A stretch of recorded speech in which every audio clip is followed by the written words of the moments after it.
നമസ്കാരം. ഇന്നുണ്ടാക്കാൻ പോകുന്നത് ഒരു ന്യൂഡിൽസ് ഫ്രൈ ആണ്. അതിനായി കുറച്ച് ന്യൂഡിൽസ് എടുത്തിട്ടുണ്ട്. ഒന്ന് പൊടിച്ചിട്ടാണ് എടുത്തുള്ളത്. ഇനി അതിനകത്തേക്ക് പൊടികൾ ചേർക്കാം.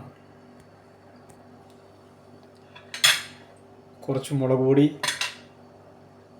കുറച്ച് അരിപ്പൊടി, ഉപ്പ്, കുറച്ച് കറിവേപ്പില, കുറച്ച് വറ്റൽമുളക്, കുറച്ച് എണ്ണ. ഇനി ഇത് നന്നായി മിക്സ് ചെയ്തെടുക്കാം.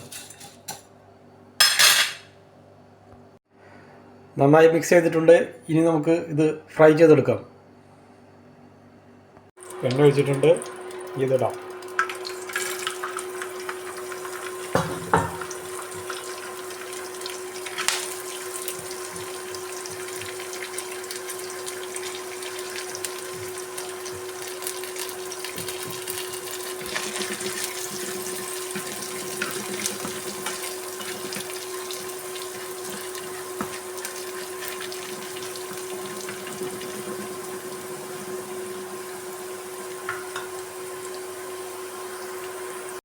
റെഡി ആയിട്ടുണ്ട്. നല്ല നൂഡിൽസ് ഫ്രൈ റെഡി ആയിട്ടുണ്ട്. നല്ല നൂഡിൽസ് ഫ്രൈ റെഡി ആയിട്ടുണ്ട്. വീഡിയോ ഇഷ്ടമായാൽ ലൈക്ക് ചെയ്യണം, സബ്സ്ക്രൈബ് ചെയ്യണം.